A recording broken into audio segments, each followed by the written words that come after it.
Hello વિદ્યાર્થી મિત્રો, good morning. આજે આપણે આપણા અર્થશાસ્ત્ર વિષયમાં ઉત્પાદનના સાધનો વિશે અભ્યાસ કરશું।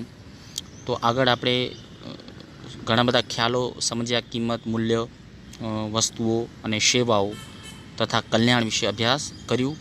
તો આજનો મુદ્દો છે ઉત્પાદનના સાધનો। આ ઉત્પાદનના સાધનો શબ્દ જે છે અર્થશાસ્ત્રમાં વારંવાર આવશે। ઘણી જગ્યાએ માત્ર સાધન શબ્દ લખેલું હશે, તો સાધનનો મતલબ થાય છે ઉત્પાદનના સાધન। તો ઉત્પાદનના સાધનો વિશે પરિચય મેળવી એના પહેલાં આપણે ઉત્પાદનનો અર્થ સમજવો પડે। ઉત્પાદન કોને કહેશું? તો મિત્રો સમજો કે કુદરતી સાધનો અને શ્રમ બે વસ્તુ જુઓ। કુદરતે આપેલા સાધનો, કુદરતી ચીજ વસ્તુઓ, અને શ્રમ એટલે કે લોકો, એ બંને દ્વારા ચીજવસ્તુઓ અને સેવાઓમાં તુષ્ટિ ગુણ ઉમેરવાની પ્રક્રિયા। તુષ્ટિ ગુણ ઉમેરવાની પ્રક્રિયા। તુષ્ટિ ગુણ એ શું છે? તો તુષ્ટિ ગુણ એટલે કે વસ્તુની સંતોષ આપવાનો જે ગુણ રહેલો છે ને, એને જ કહેવાય તુષ્ટિ ગુણ।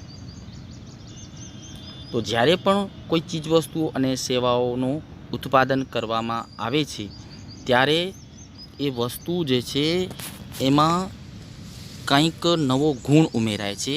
મતલબ કે એ વસ્તુ આપણને ઉપયોગી બને એવી વસ્તુઓ બનાવવામાં આવે છે। અને કયા હેતુથી બનાવવામાં આવે છે? તો જે ઉત્પાદન કરવામાં આવે છે, કુદરતી સાધન અને માનવ શ્રમ દ્વારા જે વસ્તુ બનાવવામાં આવે છે, અથવા એમાં કંઈક તુષ્ટિગુણ કે સંતોષ આપવાનો ગુણ ઉમેરવામાં આવે છે, ત્યારે એ વસ્તુ બનાવવા પાછળનો હેતુ શું હોય છે? વિનિમયનો હોય છે, મતલબ વેચાણ કરવાનો હેતુ હોય છે। તો એને જ આપણે કહીએ છીએ ઉત્પાદન। મતલબ એક ઉદાહરણ દ્વારા સમજીએ તો માની લો કે કુદરતી સાધન, ઉદાહરણ સાથે સમજીએ તો કુદરતી સાધનમાં આપણે લઈ લઈએ જંગલનું લાકડું।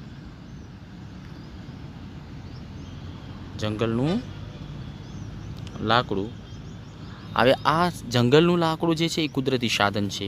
હવે એના ઉપર શ્રમ દ્વારા, મતલબ કે માણસ પોતે પ્રોસેસ કરે છે એ લાકડાને, જ્યારે કાપવામાં આવે છે, કાપ્યા પછી એ લાકડું જે છે એ લાકડાને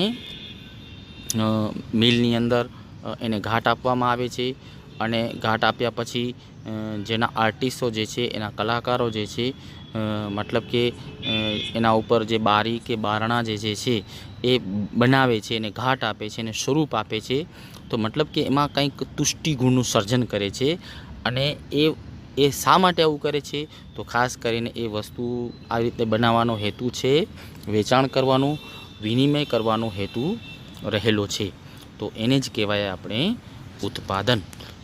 પછી એમાં ઉદાહરણ આપેલું છે, લોખંડના ટુકડાને શ્રમ દ્વારા યંત્રમાં બદલવાથી ઉપયોગિતાનો ગુણ કે તુષ્ટિ ગુણ ઉમેરાય છે। દાખલા તરીકે કોઈ લોખંડનો ટુકડો હોય, હવે એ લોખંડના ટુકડામાંથી કોઈ હથિયાર બનાવવામાં આવે, દાખલા તરીકે કોઈ કુહાડી, કોઈ ત્રિકમ કે લોખંડના દરવાજા, આ બધી વસ્તુ બનાવવામાં આવે તો એમાં એક ઉપયોગિતાનો ગુણ ઉમેરાઈ જાય છે, નવો ગુણ ઉમેરાઈ જાય છે, અને એ વસ્તુ માણસ ઉપયોગમાં લે છે। તો એને જ કહેવાય ઉત્પાદન। હવે એને શોર્ટકટમાં કહીએ તો ઉત્પાદન એને જ કહેવાય કે જે ઉપયોગિતાનો ગુણનું સર્જન કરે છે। મતલબ ઉપયોગિતાનો ગુણનું સર્જન કરવાની આખી પ્રક્રિયા, પ્રોસેસ, એ વસ્તુ જ્યાં સુધી કુદરતમાંથી માનવ દ્વારા જે પ્રોસેસ કરવામાં આવે છે, છેલ્લે એ વસ્તુ તૈયાર થઈ જાય છે, ત્યાં સુધીની સમગ્ર પ્રક્રિયા કે પ્રોસેસ એટલે ઉત્પાદન। બરાબર? અહીં ઉત્પાદનના 4 સાધનો આપેલા છે। યાદ રાખજો, તમારે અર્થશાસ્ત્ર વિષયમાં જો કોઈ તમને પૂછે કે ઉત્પાદનના સાધનો કેટલા છે, તો યાદ રાખવાના ઉત્પાદનના 4 સાધનો છે। અને એ 4 સાધનો કયા છે? તો જમીન, મૂડી, શ્રમ અને નિયોજક। યાદ રાખજો, ઉત્પાદનના 4 સાધનો: જમીન, મૂડી, શ્રમ અને નિયોજક।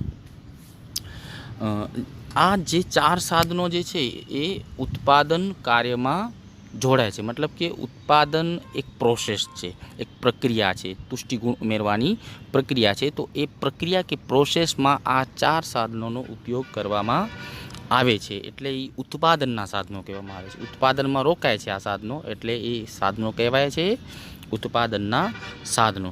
હવે પ્રોફેસર માર્શલ જે છે એમ જણાવે છે કે ઉત્પાદનના તો મૂળ 2 જ સાધન છે. જો પ્રોફેસર માર્શલ શું કહે છે? ઉત્પાદનના 2 જ સાધન, એક કુદરત અને એક માણસ, બરાબર.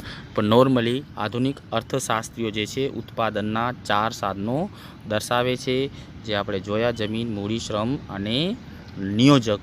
હવે આ 4 સાધનોની ક્રમશર વિસ્તૃતમાં આપણે સમજીએ. પહેલો સાધન છે જમીન. વિદ્યાર્થી મિત્રો, તમને એમ થાય કે આ જમીન વિશે તો આપણે લખી શકીએ. જમીન એટલે શું? તો આપણે કહીએ છીએ કે જમીન એટલે પૃથ્વી, પરંતુ અર્થશાસ્ત્રમાં જમીન એટલે આ જે આપણે ઉપરની જે સપાટી છે એ જ નહીં. અહીંયા હું એક ચિત્ર બનાવું છું, માની લો કે પૃથ્વીનો નકશો બનાવું છું. આ પૃથ્વી છે, તો આપણે જમીન કોને કહીએ છીએ? કે આ જે પડ જે છે, જુઓ, બરાબર રીતે જુઓ, તો આ પડ જે છે એ સપાટી છે, એ સપાટીને જ આપણે જમીન ગણીએ છીએ. પરંતુ વિદ્યાર્થી મિત્રો, આ સપાટી જ નહીં. જમીન તો આ જ્યાં સુધી આ પૃથ્વીનો વાતાવરણ છે, આ વાતાવરણ છે, પડ ઉપર આપણે ઊભા છીએ એના ઉપર આકાશ સુધી, એમ કહેવાય કે આ જે ઉપરની જે સપાટી છે, આ જે સપાટીથી ઉપરનો જે ભાગ જે છે, જેમાં હવા, પ્રકાશ, સૂર્યપ્રકાશ જે છે, એ આ ડિસ્ટન્સ જે છે એ જમીનનો એટલે કે પૃથ્વીનું વાતાવરણ છે.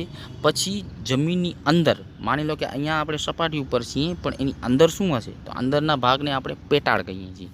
તો પેટાળમાં આવેલી તમામ વસ્તુઓ, સમજો, આ પેટાળમાં આવેલી તમામ વસ્તુઓ, પડ ઉપર આવેલી તમામ વસ્તુઓ, અને આ અવકાશ કહેવાય, બરાબર, એટલે કે વાતાવરણ. તો વાતાવરણમાં આવેલી તમામ વસ્તુઓ એટલે જમીન. અર્થશાસ્ત્રની ભાષામાં જમીનનો અર્થ એવો થાય છે માત્ર પૃથ્વીની સપાટી નહીં, પૃથ્વીની સપાટી પર રહેલા પદાર્થો, પૃથ્વીના વાતાવરણમાં રહેલા પદાર્થો, આ વાતાવરણ છે, અને પૃથ્વીની અંદર એટલે કે પેટાળમાં રહેલા પદાર્થો, એ બધાને શું કહેવામાં આવે છે? અર્થશાસ્ત્રની ભાષામાં જમીન કહેવામાં આવે છે. જોઈએ જમીનનો જો વિસ્તૃત અર્થ પ્રોફેસર માર્શલે આપેલો છે. જો કુદરતી સંપત્તિ, પૃથ્વીની સપાટી પરના પર્વતો. જો અહીંયા એક પહેલું છે સપાટી પરના, એટલે જે આપણે નકશો દોર્યો ને કે આપણે જ્યાં પડ ઉપર છીએ, તો એ પડ ઉપર આપણને શું દેખાય છે? તો એક પર્વતો દેખાય, જંગલો છે, નદીઓ છે, સમુદ્ર છે, ખેતીની જમીન છે.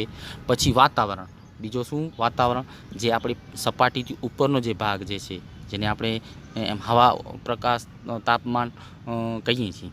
તો એ પ્રકાશ, ગરમી, ઠંડી, વરસાદ, એ શું છે? વાતાવરણ છે. હવે પૃથ્વીના પેટાળ કે અંદરના ભાગમાં ખનિજ પદાર્થો, તેલ, ગેસ, કોલસો વગેરે, આ બધાને શું કહેવામાં આવે છે? અર્થશાસ્ત્રમાં જમીન કહેવામાં આવે છે. વિદ્યાર્થી મિત્રો, એકદમ સિમ્પલ છે. ફરીથી નકશો દોરું છું કે આ પડ છે, આ શું છે? ઉપરની સપાટી એટલે પડ, અને આ પડથી ઉપર આકાશ તરફ જે અમુક પૃથ્વીનું ગુરુત્વાકર્ષણ બળ લાગે છે એ, અને પૃથ્વીની અંદર પેટાળ.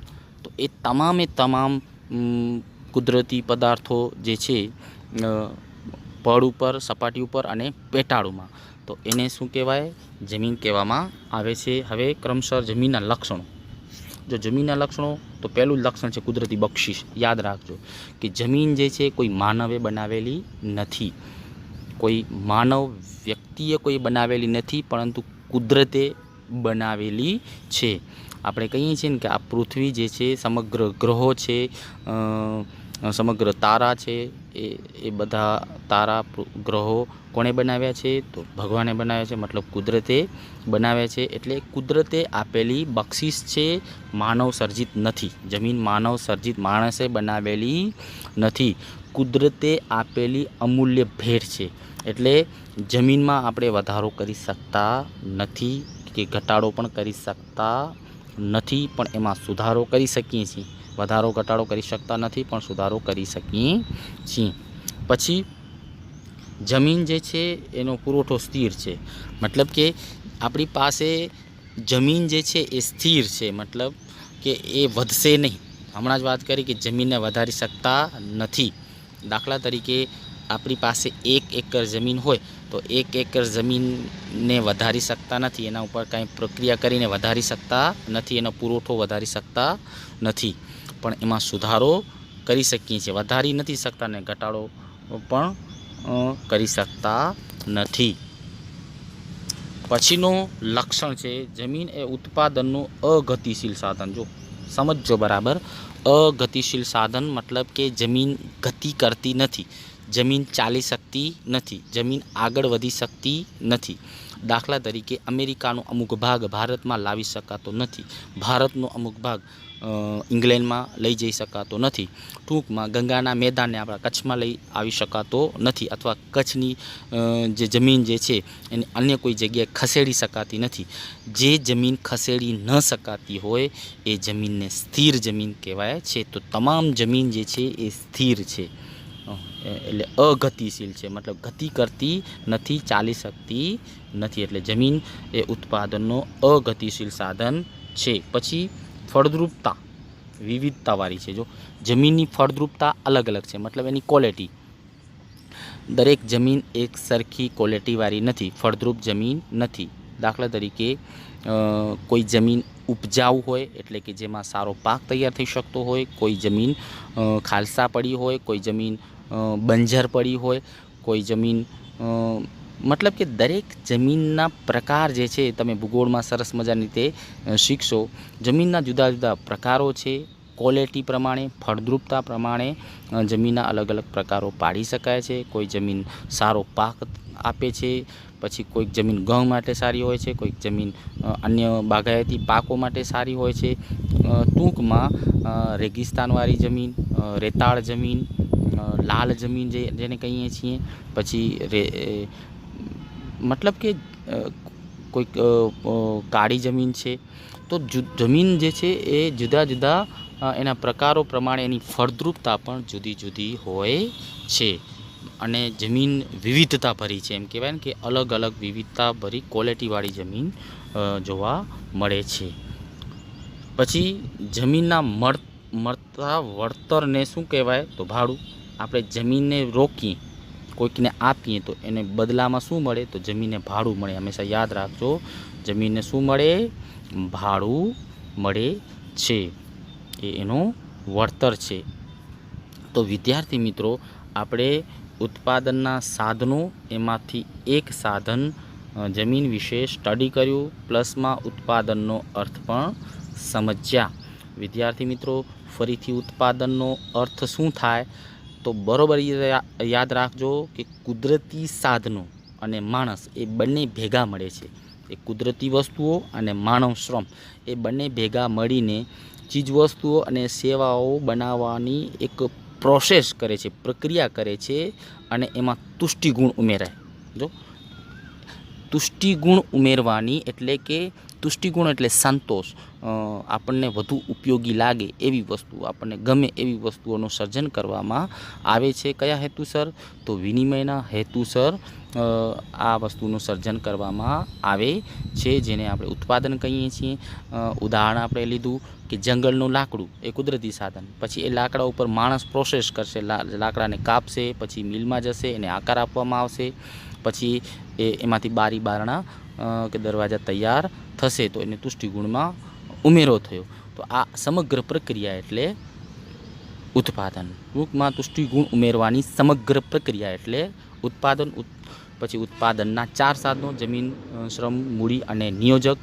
ઉત્પાદનના સાધનો એટલા માટે કહેવામાં આવે છે કે એ ઉત્પાદનમાં રોકાય છે, ઉત્પાદનની જે પ્રોસેસ થાય છે એમાં રોકાય છે, એટલે ઉત્પાદનના 4 સાધનો તરીકે ઓળખવામાં આવે છે. તો વિદ્યાર્થી મિત્રો, આ મુદ્દો તમને બરોબર રીતે સમજાવવાનું હશે. Thank you very much.